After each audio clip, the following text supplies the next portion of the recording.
আজকে হচ্ছে কাজ, ক্ষমতা এবং শক্তি, এই অধ্যায়টা আমরা দেখার চেষ্টা করব। এই অধ্যায় খুবই গুরুত্বপূর্ণ। কথা হচ্ছে কাজ, ক্ষমতা এবং শক্তি, এই তিনটা কথা নিয়ে বিবৃত করা হয়েছে। তো আমরা প্রথমেই দেখব হচ্ছে কাজটা আসলে কি, এবং কাজের ফার্স্ট অফ অল পড়তে গেলে আমাদের যেটা লাগবে সেটা হচ্ছে বলের কনসেপ্টটা আমাদের ভালোভাবে জানা লাগবে। তো আমরা জানি বল, আগের অধ্যায়ে আমরা জানি বল F সমান ma, এই সূত্রটা আমরা পড়ে আসছি। তো F সমান ma, এই বলটা হচ্ছে আমাদের দুই ভাবে হয়, একটা হচ্ছে ধ্রুব বল আর একটা হচ্ছে পরিবর্তনশীল বল। তাহলে বলটা কয়জনের উপর নির্ভর করে? দুইটা জিনিসের উপর। মানে বলকে আমরা মূলত দুইটা সেগমেন্টে ভাগ করতে পারি, একটা হচ্ছে ধ্রুব বল আর একটা হচ্ছে পরিবর্তনশীল বল। পরিবর্তনশীল বল। তাহলে ধ্রুব বল কাকে বলে আর পরিবর্তনশীল কাকে বলে? তাহলে ধ্রুব বল বলতে চাচ্ছে যে কারোর উপর নির্ভর করবে না, কোনো একটা টাইম বা স্মরণ, এগুলোর উপর নির্ভর করবে না। তাহলে ধ্রুব বল কাকে বলবো? যে কারোর উপর নির্ভর করবে না, কারোর উপর নির্ভর করবে না, নির্ভর করে না। তাহলে আমাদের পড়ায় হচ্ছে, আমাদের যে পড়াটা, সেই পড়াটা হচ্ছে এই বলটা নিয়ে, বল, ধ্রুব বল। আমাদের এসএসসি লেভেলে ধ্রুব বল নিয়ে কথাবার্তা বলা আছে। আর পরিবর্তনশীল বল, এটা জাস্ট তোমরা জেনে রাখো, যেটা কিনা অন্যের উপর ডিপেন্ডেন্ট, লাইক সময় বা স্মরণের উপর নির্ভর করে।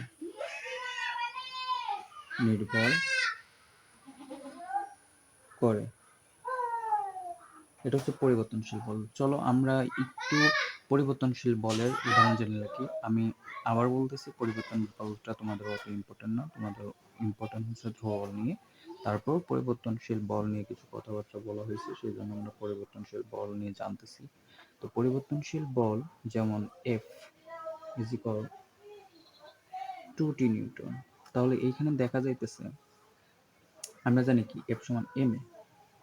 এখন এইখানে একটা সমীকরণ দেওয়া আছে, এফ এর হচ্ছে 2t। তার মানে এইখানে তোমরা দেখো যে এই এফটা টি এর সাথে পরিবর্তনশীল। মানে আমি যদি এখানে টি এর ভ্যালুটা বসাই, তাহলে টি এর সাথে এই বলের মানটা পরিবর্তন হবে। তাহলে এই যে এই বলটাকে বলবো আমরা, এমন বল আছে, যেমন ধরো অনেক বলে আছে, আর ধরো সরণ F2s নিউটন।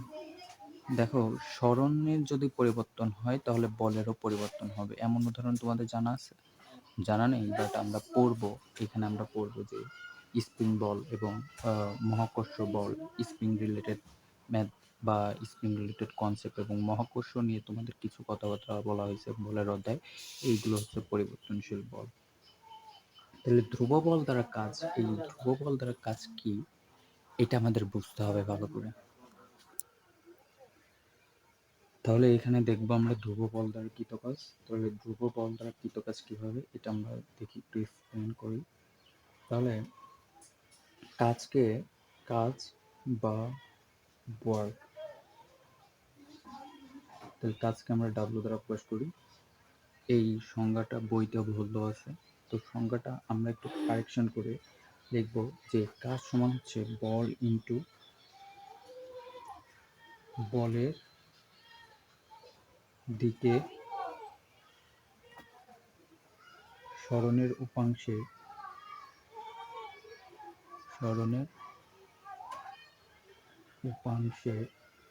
মান।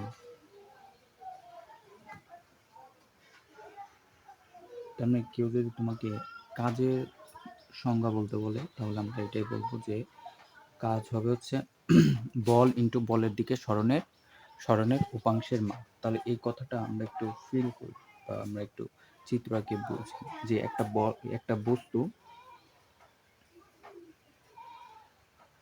বস্তু এই বস্তুকে তুমি ফোর্স প্রয়োগ করছো। কোন দিকে ফোর্স প্রয়োগ করছো? এই দিকে ফোর্স প্রয়োগ করছো।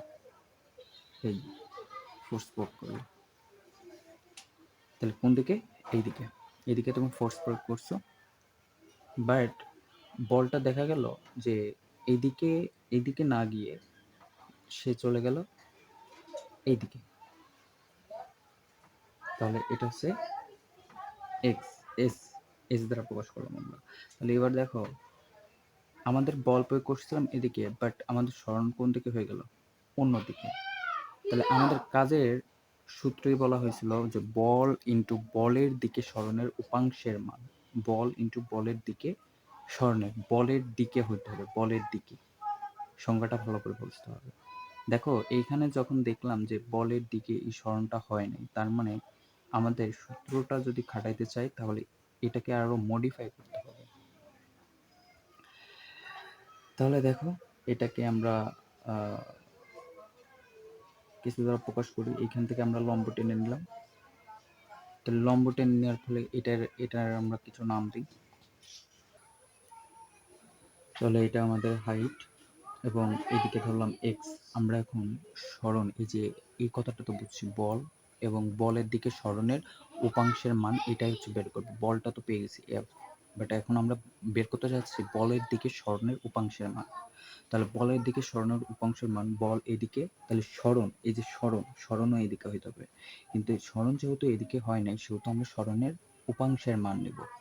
তাহলে এখন দেখলাম সরণ এইদিকে হয়েছে, তার মানে সরণের উপাংশ, মানে বলের দিকে সরণের উপাংশ এদিক থাকবে। তাহলে এই এক্স এর মানটাই আমরা নির্ণয় করতে চাই। এক্স এর মানটা নির্ণয় করলেই কিন্তু আমাদের বলের দিকে সরণের উপাংশের মান হয়ে যাবে।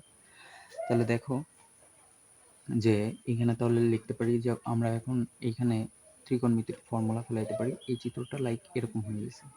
এখন যখন আমি বল প্রয়োগ করছি, অবশ্যই এটা অ্যাঙ্গেল করে গেছে, তাই না? থিটা কোণে বেরিয়ে গেছে। তাহলে এটা হচ্ছে আমাদের সেই থিটা কোণ, এবং থিটা কোণের সাপেক্ষে তাহলে এটা হবে হচ্ছে আমাদের লম্ব, আর এটা হবে কি? এটা হবে হচ্ছে আমাদের ভূমি, এবং এটা হবে হচ্ছে অতিভুজ। তাহলে আমরা জানতাম যে, দেখো আমরা সম্পর্ক যাচ্ছি এই এক্স এর মধ্যে, এক্স এবং এস এর মধ্যে, এক্স এর মানটা বের করতে চাচ্ছি। তাহলে এক্সটা হচ্ছে আমাদের ভূমি, তার মানে ভূমি থাকবে, অতিভুজ থাকবে। ভূমি আর অতিভুজ দিয়ে আমরা সূত্র জানি হচ্ছে কজ। তার মানে এখান থেকে cos theta is equal S by X. আমি কি ঠিক লিখছি? হ্যাঁ, ঠিক লিখছি। এখন এইখানে আমরা কি করতে চাই? এখানে আমরা এক্স এর ভ্যালুটা, sorry, X by S, X by S. তাহলে এখানে আমরা এক্স এর ভ্যালুটা বের করতে চাই। তাহলে এস সমান এস কস থিটা। তাহলে এইখান থেকে আমরা ডাব্লিউ সমান কি লিখতে পারি? ডাব্লিউ সমান বল এ যে, এবং বলের দিকে সরণের উপাংশ হচ্ছে এস কস থিটা। তাহলে এফ এস কস থিটা, এটাই হচ্ছে আমাদের কাজের,